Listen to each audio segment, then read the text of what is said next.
Hey y'all, hey, we are back for another review of Sistas on BET. Please forgive me, I am really late on episode 14, so what I'm going to do is try to combine it into my review of 15. So this is going to be episode 14 and 15 of season 2 of Sistas on BET. Let's jump right into it. So we are in the wake of Cowboys, aka Preston's brothers, threatening Danny. So they're still saying that Preston, doesn't know any better. And Danny, starts to call them names back since they've been calling her names this whole entire time. So Danny is unmoved. Danny don't really care. She's like, yeah, I'm about to lose it. Just go away, leave me alone. I'm about to lose my job. Whatever. They still going on and on and on. So she's all types of go back to Africa, gals, N-word, bitches, whatever. And they also going to tell her that she was just a piece of black ass, and that they've all had a little piece every now and again, and that it wasn't supposed to get this serious, that she was a bet amongst the brothers, which definitely was a little off-putting, but the truth still, we don't know at this point. He's supposed to get some and move on, and she's not going to mess up their pure bloodline. She's not going to get any of their money, which then, they had so much money, so you kind of showed your hand on that one. And yeah, so they kind of gave away their own information on that aspect, trying to be so mean and hateful. So she tells him, she at this point she's lost it, and Zach shows up at the right moment and tries to break it up. And then they start calling him "get out the way, Tyrone." Calling him all types of boys and other types of slurs. So Danny just decides, I can't do it no more, and she mows him down with the little cart thingy that Zach drives. She knocks him over, and now they just acting like they're just the good old victims. They can't walk. They about to sue the airport. They about to own the whole thing. Blah blah blah. And Dad's like, oh my god, I'm so sorry. I ain't meant to do it. She meant to do it, but girl, y'all go ahead and get out. So they holding they back. Now they got a problem. All right, moving on. Maurice storms into Sabrina's office, then gives her the third degree about Jacoby. Jacoby's the new boy. Ask him, why do you like him? I could tell y'all was in here talking too much. And asked if she saw that Calvin was there. Now she want to know, yeah, Calvin was here. Well, I mean, I didn't see him, but he was really here. What did he say? Did he see us? Just asking a whole bunch of questions. So then they move on, and Maurice has the drug test results back. Jacoby's comes back clean, and also Calvin's. And then she finally comes to the realization that she needs to stop listening to people. You should have learned that in season 1. But yeah, she comes to the realization that she needs to stop listening to people and make her own decisions. Wonderful. All right, so they get back on Jacoby, and she wants somebody that has a little edge to them, a little rugged, thuggish. Calvin is too feminine for him. You should have established that way long ago if that was your issue. But child, who got time? Whatever. But she is still trying to convince Maurice that she doesn't like Jacoby, and Maurice is just telling her, you like him, go and see what the rough side is about, and leave Calvin alone. Y'all leave each other alone. Whatever. Maurice isn't much like me. I'm sick of the whole situation. All right, moving on. Danny and Zach are on the plane, and they're smoking, and she explains to him everything that happened. And then Danny hands him his granddad's stuff. Well, it turns out that Cameron had dropped his stuff off in the front of the job. I thought it was outside of her apartment. No, it was outside of the airport. And it ended up in lost and found, and Danny found it. So she gives him this stuff, and he's just relieved that his legacy, his ties to his grandfather isn't completely lost. So that was a positive out of the episode. And Zach says he didn't make the charges. He really didn't. He's 100% sure he didn't do it.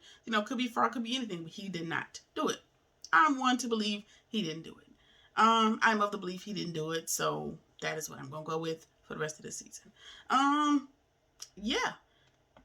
Zach says he didn't make the charges. Danny is unsure because he has the truck and, the keys to the truck and all these things he's been kind of secretive about. And then he now has to tell her that, no, this is for the job. He shows in the website that loaned him the truck. And finally admits that he did all of this great stuff to show Ken that he's actually capable of doing something good with his life. But now he's under the assumption, like, it's only for me. I'm not doing it for Karen anymore. I don't want her no more. Don't even worry about it. So yeah, it's for him. Danny's suspicions about the job is now put to rest. Fatima goes to Hayden and asks him, what did you say to Zach? Under the guise of, no, I didn't ask Zach, but I noticed he's been acting different. And he admits, yes, I did, because I don't like him. He's an ex-con. He's not good for the look of the project. You need to stop having these ex-cons do our work for us. And I'm going to have to talk to somebody about the situation. Child, not Sabrina, Fatima is not interested in what Hayden has to say. She storms out, child, whatever. Just leave him alone, leave them people alone, let it go. Now, I'm of the belief at this particular time that Hayden is not going to let it go, so we'll see how much worse it gets. If I'm speaking a little fast, forgive me, because I have 2 episodes to review in this one video, and I don't want this to be 50 minutes long, because anybody got time for that. All right, so, moving right along. Andy calls Fatima into her office and asks her, what was that about with Hayden? And offers her some few advice about not getting, in a relationship with people you work with. Child, relationship advice is the last thing you need to offer anybody, Andy, but okay, girl, if you say so. And they talk about the Hayden situation, have a good laugh about it, kiki, move right on. Paris drops by, and he drops in just to check on Andy, just to make sure, she's okay. The last time we saw each other, it was not under good circumstances. She apologizes. He apologizes. Everybody apologizes for their role in the situation, and she invites him to dinner. But she has dinner with she has a date with the girls on this night, so she can't. But she does take a rain check. They share a little giggle, and they're going about his life. And he also gives her, a little piece of advice before he leaves. It tells her, call me when you're sober. Because you only call me when you want to get revenge, or when you want sex, or when you're angry. Call me when you're sober, so I can get to know another side of Andy. Which I am of the belief that Paris is genuinely trying to get to know her, and that is wise advice. All right, moving right along. Danny gets to Sabrina's house and tells her what happens with the Beverly Hillbillies, and she's been calling Preston all day, and he has not been answering. So Karen shows up, all sullen and sad about the Zach situation, and she's still showing off these credit card charges. She's still not listening to reason. Don't nobody got time for Karen and her bullshit at this point. Andy shows up and learns about the credit card charges as well. Sabrina looks at the bill and realizes that she may know someone because it's their sister company, and she might be able to check it out. So she'll call somebody. She's gonna figure out exactly what happened. Danny lets it slip about Zach's new woman and about the truck and the real estate program and just everything good that Zach's been doing. I don't know if that was to kind of take Karen's attention off of the credit card charges or to make her upset. I didn't know really the premise of it, but Danny was also under the influence, so she could have just felt like telling her. You know how that goes. And Andy says that when Danny tells them about the program that he's in, Andy tells them, like, hey, my friend at work, she works in that program as well. It's legit. It's not going to end up back up in jail, as Karen has said. And, it's actually a good program. So, my friend girl at work, she's in the program, friend girl being Fatima. So, we're not at an injunction where Fatima and Karen are going to bump into each other. It's definitely going to happen. So Sabrina goes on to let it slip that Danny had the altercation with Preston's brothers, and Danny's just hanging on to the hope that this isn't Preston, this is his brother's doing. I'm not hearing from him, but I'm still going to hold on to hope that, this ain't really him. Me too, girl, because who got time for that? After girls' night is over, she's still sitting in the car calling Preston, leaving messages, and she goes up to her apartment and sees that he's sitting outside of the door, all battered and bloody and beat up. So his brothers have whooped his ass at this point. So it's safe to say, he didn't take on the beliefs of his brother and got his ass whooped as a consequence. So wonderful. That's episode 14. Let's just jump right into episode.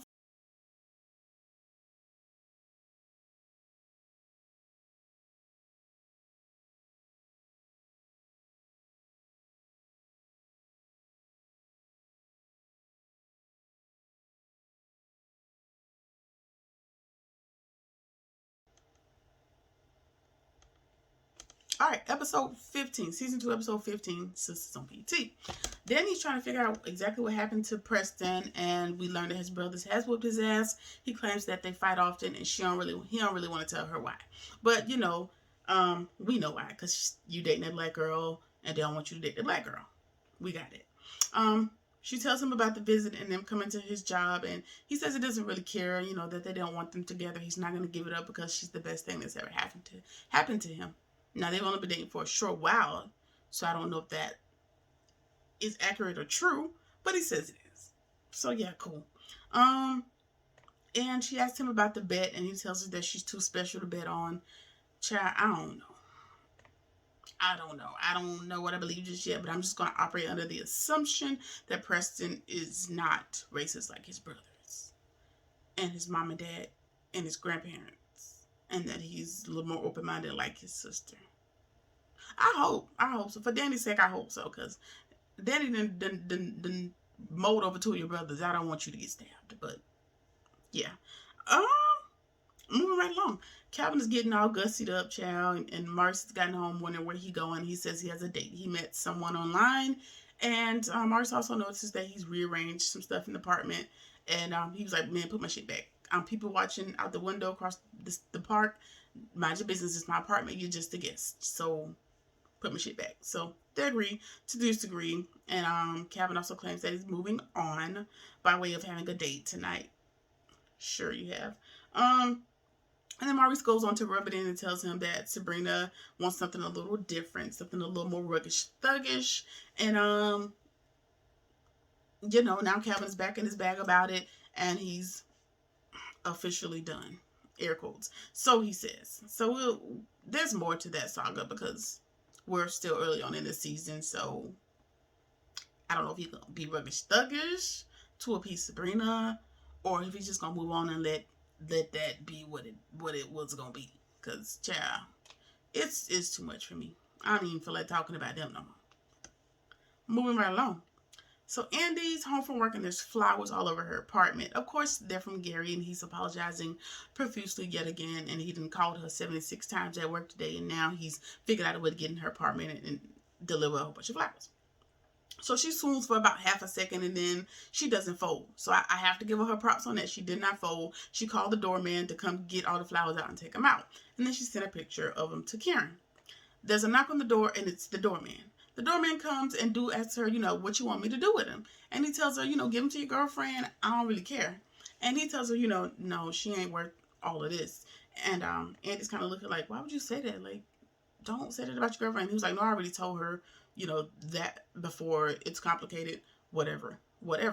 And then he goes on to let her know that the whole building is talking about her and Gary's situation. And, how complicated her love life is and the difficulties that she's had with Gary. Whatever. Then they go on to talk about some guy that lives in a penthouse on the top floor in the building upstairs and how she avoids him because he's married and she don't want to talk to a married man.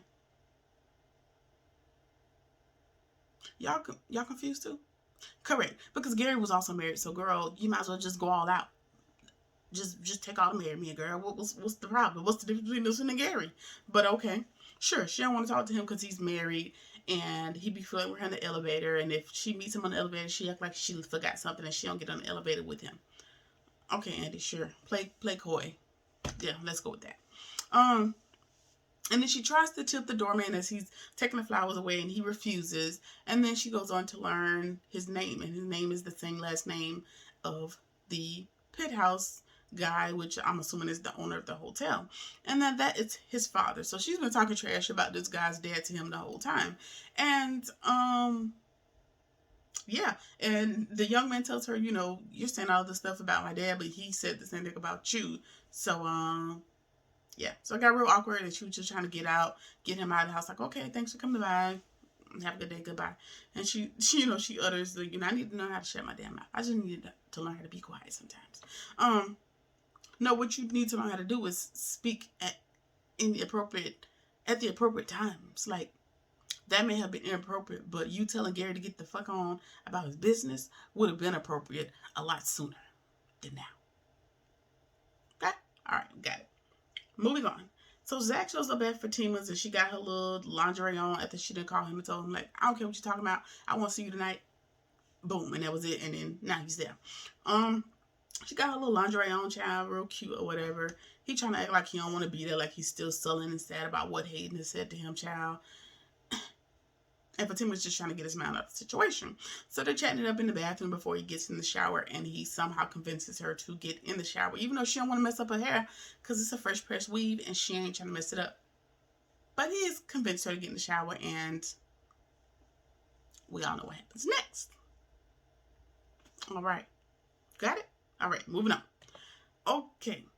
So Karen and Aaron, they're sitting in the house chatting, and she asks him, how does he abstain? It's just, sex is so wonderful and so great and so awesome, and she don't know how he goes on about his life without it. And he tells her, that people change after sex, so he'd like to eliminate that from his life until he's married. So we know y'all ain't having sex no time soon. And that sex comes with a commitment because it comes with more possessiveness, eagerness, anger, all these things that come with it. And he don't want to do that unless he's married. That wasn't an offer, but he just wanted to help her better understand why he is abstaining. What was interesting to me is that all good points, but he didn't make no mention of him being a pastor and that also being a reason why he was abstaining. Interesting indeed. All right. Moving right along. So he's still waiting to marriage, so she don't know if she can do it. She don't know if she'll be able to abstain. And, they're just sitting there chatting it up. And then he goes on to ask this lady, how old was she when she lost her virginity? And child, Karen, you are much like me, child. Karen became deaf. She was like, I don't want it. You talking about, you want some more wine? You don't want no wine. You want water? Okay, good. Yeah, I ain't gonna be able to do it. All right. So, moving right along. Danny and Preston, aka Cowboy, they're chatting, and he says that he's not going back home, and he's going to a hotel because he has enough money. They seem to have a lot of money, so he's able to afford to do that. And Danny offers her home, and he turns it down. She gets upset, and then he agrees to stay, but only under the guise of, okay, I will pay the full rent for you allowing me to stay here. But, what's going to happen to all the other men? And she's like, girl, what other men are you talking about? And she was like, the booty looking dude, like, he don't be coming by. She was like, no, that was a one-time situation. Mind your business. So, now Cowboy's going to be living with Danny. So, you going to fuck around and get lynched playing with that boy, but, okay, girl, we'll see what happens. All right. Aaron and Karen. Karen is struggling with him laying next to her because she notices that in his sleep he has gotten an erection, and she's just like, we got to do something better. Like, I'm tempted. This thing, go take your shower. You got to go. So she's continually being tempted, and he is not the more interested in having sex with her. She kind of trying to talk to him in sex, and he is not.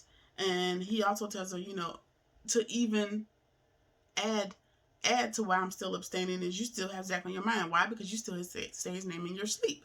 And he wants to know basically what was so great about Zach, what he did wrong, so that he can avoid doing the same things. Which, wise, that's definitely smart, to avoid the downfalls that she had with Zach. Yes, but she had a role as well, so that might be the follow-up question. But yeah, so that's how that went. So, child, Fatima done messed up her hair last night. She done got in that shower with Zach, and she walking around here looking like Angela Davis, and she need to go get her hair done before she go to work. So, at the previous girls' night, she got Karen's number because she knows that Karen's hairstylist, and she calls Karen. She's like, girl, I need to get ready for work. I done messed my hair up. Can you fix it? And Karen's like, oh, yeah, sure, come on. So, I'm like, oh, shit. I ain't monetized right now, so I can still cuss if anybody's more. Anyway, so I'm like, oh shit. She finna go get her hair done with Karen. And y'all know when black girls or anybody go to the hair salon, you be telling all your business, you be telling all your secrets. It's basically like a little therapy session while you get your hair done. So Zach's gonna come up. Zach's gonna come up in the conversation. So that's gonna be interesting.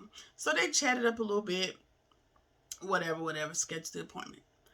Karen, in the meantime, is at the police station filing a report Mind you, the night prior, Sabrina said, let me talk to our sister company and make sure that this is really Zach. Let me confirm some stuff. Let me get some information. But she's still at the police station. The next day, she never filed a report. And they told her they're gonna have him picked up. So now he has a warrant for his arrest. She told him he was going to do it, but there's a warrant out for his arrest for some shit he probably didn't even do. He didn't do, in my opinion. So, yeah, she's just being bitter at this particular point. I don't know why, but she's being real bitter. All right. So Sabrina is waiting on Aaron to call her. He ain't called her yet. I don't know why she really waiting. She just need to go on a date with Jacoby and just call it a loss. Anyway, she calls Danny, but Danny is busy, rubbing up on Cowboy. And so Sabrina can't be bothered. She's just gonna go check Calvin's page and see, what's going on. He seems to be having a good old time, not paying her no mind. So it's the hint after hint after hint for me. Let it go. Just let it be, baby. It's all right. It's gonna be all right. It's gonna be okay. Jacoby might be a nice guy. Just explore that. Just let the Calvin thing go. Just let it be. It's not gonna work. Because you're never gonna get over the fact that he's a little more atypical. He's a little more in touch with his feminine side than you would like, and you want a roughneck, and you want to get your head knocked behind the washing machine and betwixt the dryer. So let it go. All right, so Zach is driving. He's not speeding, but the police have pulled him over. For what reason, I'm not really sure, because he didn't appear to be speeding. He is nervous as all hell, as I would be, as I am when I get pulled over. Not very often, but I would. If I were to, when I do, I'd be scared to tell, because first of all, I don't know what's going to come out of my mouth. And for two, I don't know what you going to trump up to kill me. But anyway, yeah, he was nervous. So the cop runs his information, realizes he has a warrant, so he makes him get out of the car. Zach is kind of resisting a little. He's like, I wasn't speeding. What's the charge? What's the problem? Of course, they ain't going to tell you on the scene what the hell's going on. They're going to tell you after they take you down to the precinct. So now Zach got to go to jail. Zach is on his way to jail. So when the next episode, Zach is in jail. The little cop lady, she telling him he gonna get prosecuted for charges. Fatima and Karen finna come head to head as it relates to Zach. And Gary's jumping out of the shadows in the parking garage on Andy yet again. Wonderful. All right, so that is episodes 14 and 15 of season 2 of Sistas on BET. Don't know how many episodes are left in this season, because this is the mid-season finale was at 12 episodes, so let's assume we get 24. So yeah, we're still early on in the game, and that is it. So I will see y'all in the next one. Thanks for watching. Peace.